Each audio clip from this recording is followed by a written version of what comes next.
Hello, and welcome to Kickin' Cooking in Quarantine. It is the second Monday of the month, and so I am here live on Facebook. My name is Mary Bear Shannon. I am a reference librarian at the Haverford Township Free Library. And this again is Kickin' Cooking in Quarantine. It is a really rainy, very dark day, and I am in my kitchen trying to warm things up and put some smiles on my family's face with some of my recipes. I am getting ready for Cookbook Club tonight. You may know that the library has a club called Cookbook Club. We have been around for about, I think it's now 7 years. Of course, we are meeting virtually, but we are still people that love to talk about cooking and love to talk about recipes and cookbooks. This month, we are all cooking things that represent the fall harvest. So pumpkins, squash, apples, and tonight I'm actually doing something that really has kind of a flavor of Thanksgiving. I am doing a sweet potato casserole, which I actually serve at Thanksgiving now. It has become a family favorite for the Shannon family, and I'm going to demonstrate that tonight. But again, this is Kickin' Cooking in Quarantine. My name is Mary Bear Shannon. I'm a reference librarian at the Haverford Township Free Library. I am coming to you live on Facebook from my kitchen here in Havertown, as I have been doing since the lockdown began in March. And it's really great to see some folks watching live. I see Carol's here. Hello, Carol. Glad to have you here. And also just to share recipes, share, how do we get around shortages? Maybe you aren't experiencing that as much, but there are definitely things that people have a hard time getting hold of. So not only is the Facebook Live a good place to learn things about that, but we also have a Facebook group. It's called the same thing, Kickin' Cooking in Quarantine. You can find it just by doing a quick Facebook search. It is connected to the library Facebook page, and we would love for you to join. It's a great place to post pictures of what you're cooking and posting recipes as well. I always post the recipe that I do for our Facebook live event. And so tonight you will actually, later you'll see the recipe as well as a picture of the final product. I will get it to the point where I stick it in the oven, but because of time, I won't be able to show you the final product, but I will post a picture. So be on the lookout for that final product. Again, this is Kickin' Cooking in Quarantine. I am Mary Bear Shannon from the Haverford Township Free Library. Many of you know that we are now open. We have been open since July. We are open for grab and go service. So if you need to get your actual physical books, we are there for you. If you do not feel comfortable coming into the library, give us a call. We will pull your books. All you have to do is just come to the front desk, give us your name, and we can get it checked out and you can be on your way. We really want to be there for our community and for their reading needs. We do have a ton of digital resources too. If you really don't want to touch any of our books, you can go on to our website. We have the Overdrive service, which is digital books and audiobooks you can download to your device and your tablet. And we also have the Hoopla service, which is a little different, but if you can't find it on Libby, sometimes you can find it on Hoopla. So that may be a way to serve your digital needs, again, for the Haverford Township Free Library. But today we're going to talk about cooking. We're talking about harvest, the fall harvest, vegetables and things that we think of when we think of fall. Of course, today is a pretty cold and dreary day. It's kind of sad to see many of the pretty leaves starting to fall with the wind and the tail end of this storm. But it also starts to make me think of comfort foods, things for the fall. And this recipe is definitely one of those. But I would love to hear from folks. What are your go-to fall recipes? What are some things that you like to cook in the fall? Do they Do they involve, some of the fall harvest vegetables and fruits like apples and pumpkins? Of course, when the fall comes, everybody sees the pumpkin spice lattes. That's not really my thing, but I do think of things like squash soup and potato casserole, sweet potatoes for Thanksgiving, and pumpkin bread. There's some really great things. So I'd love to, if you want to put in the comments some of the things that you are thinking about, some of your go-to recipes for the fall that might involve the fall harvest, or just things that you cook in the fall. One of the things some of you may remember me cooking in the spring was something called a casserole, which is kind of a French bean and meat dish. It's kind of a stew. It's really good, but I also think of that in the fall. It's such a hearty dish, and it is a way to kind of warm you up as the temperatures start to drop. So anyway, I am going to talk a little bit about this recipe. It is a savory sweet potato casserole. It is from a food blog called Liddy Likes. Liddy Huick is a chef and a recipe developer and a blogger. And she actually started her career working as Ina Garten's assistant, which I think says a lot. I mean, whether you like her show or not, I think Ina Garten's recipes are very well tested. And the Cookbook Club tends to really like her cookbooks, because we know that a recipe that we select will actually turn out the way she says it's going to turn out, because it's really clear she's actually tested it a number of times, and she's tried different things. So I think that says a lot about someone who is her assistant. She also contributes recipes to the New York Times, and is the author of her own food and entertaining blog, which is Liddy Likes, which is where I'm finding this recipe now. And she's been featured on Food and Wine, in the Food Network, The Kitchen, and then she's actually been back to her old boss on the Barefoot Contessa. So anyway, we're going to start with this recipe. There's a couple of steps. There's some things that I have already done, so you can actually see some of the steps that are magically done for Facebook Live, and then I'll show you how we put it all together. Again, this is a sweet and savory potato casserole, so come with me to my kitchen. So here we go. Again, I don't have the greatest camera here, so you're going to see me, and now you're going to see my midsection, and you're going to see where I'm going to show you all of the ins and outs of this recipe. So there are a couple of different steps. I have done some already. The first one is I actually baked some sweet potatoes. I actually was at the library earlier today, so I actually baked them in the oven at the library. So if you were there, you might have actually smelled the sweetness of the potatoes cooking. I did that for about an hour, and I cooked them really until they were soft. And you could actually, and I'm going to show you this, that you could actually put your knife in all the way. I brought them home, I peeled them, and they are ready to be mashed when we are ready for that step. So that is really the first step.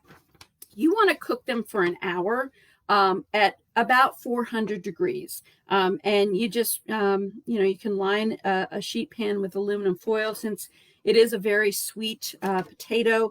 It has sweetness in it, so it does kind of bubble out. You might want to put that on a sheet pan.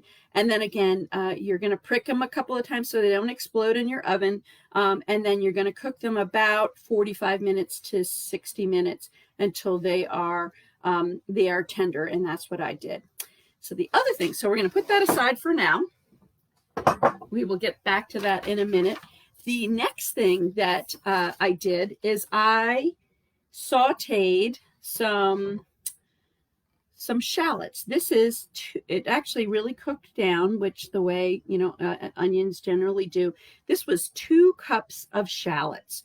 And I cooked this in some butter that I actually heated for about 3 or 4 minutes until there were little brown flecks that were appearing. So it was considered a browned butter. And once that browning, those little brown flecks started to appear, I put the shallots in and a tablespoon of brown sugar. And then these cooked for about 20 minutes so that they could be tender and slightly caramelized. Okay, so it's maybe not as brown as maybe the onions in French onion soup, but they definitely have a caramel-like texture.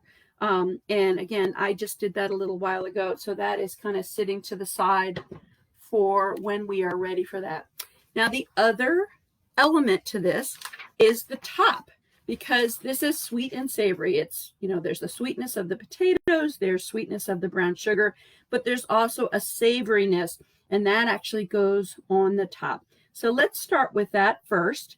With the topping, it's going to start with about 5 tablespoons of butter, and this is at room temperature at this point.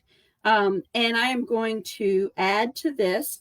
It calls for a 1.5 cups of finely chopped walnuts. Well, I did not have walnuts, and I had some pecans that I needed to use. So I have finely chopped pecans here, and I'm going to add that to the butter. Okay.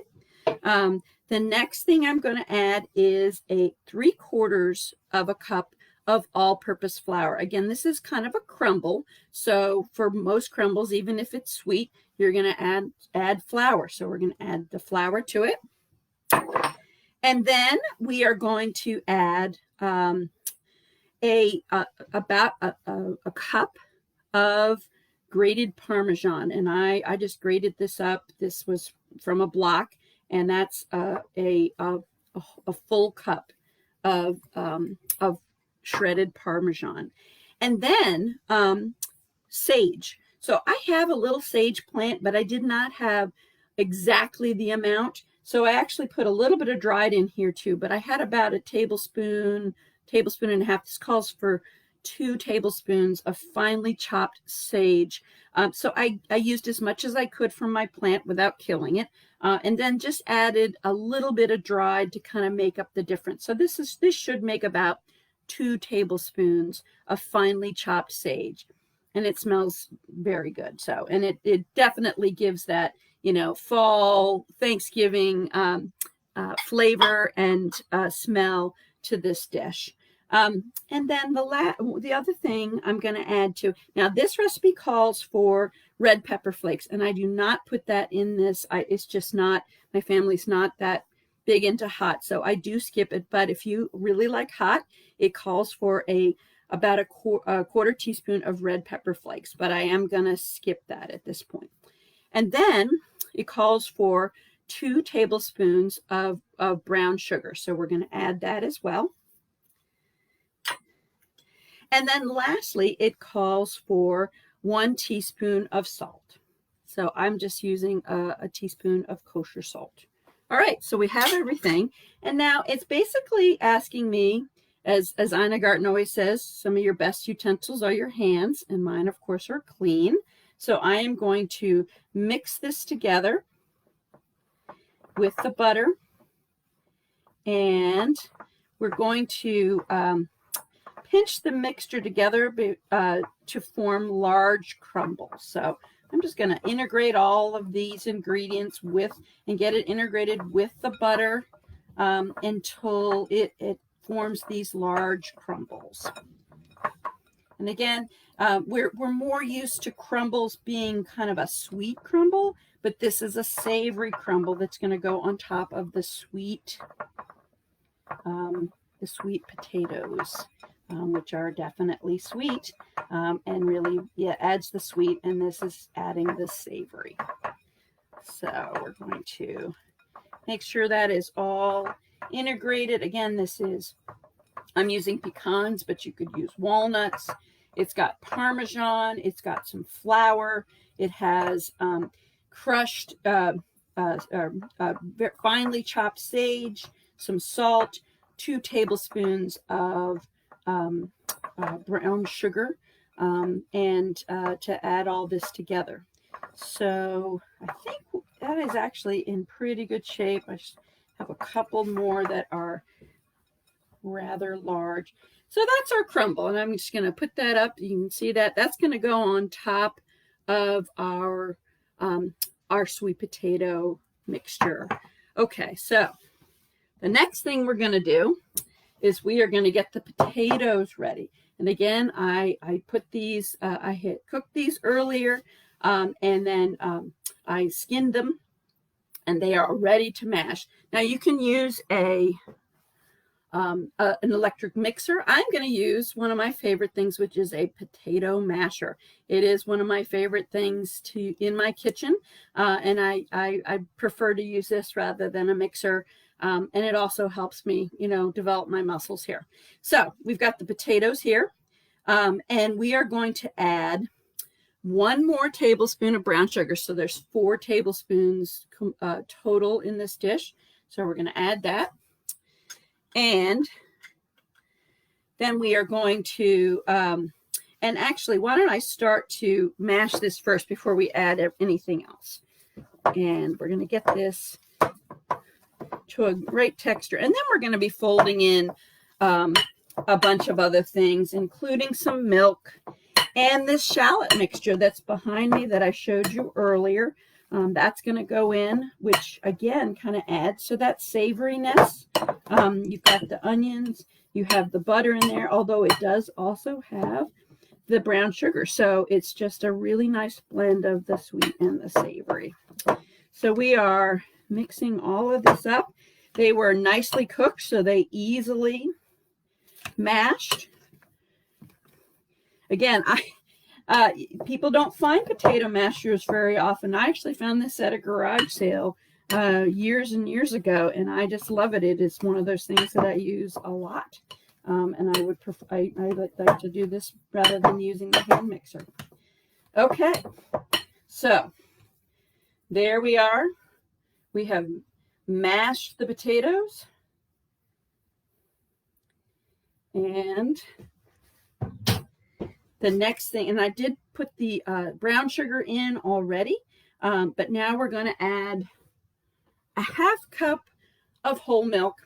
I didn't have whole milk, I had skim milk, but I had a little bit of half and half. So I put mostly skim milk, and then I kind of topped it off with some half and half to make it close to what whole milk would be. So I'm going to put that in. And the next thing is the shallot mixture. So we are going to put this in. And again, I never do this correctly because I am not left-handed. But I will try to do this so you can actually see what I'm doing instead of the pan having its back to you. So we're going to get all of that goodness out of there.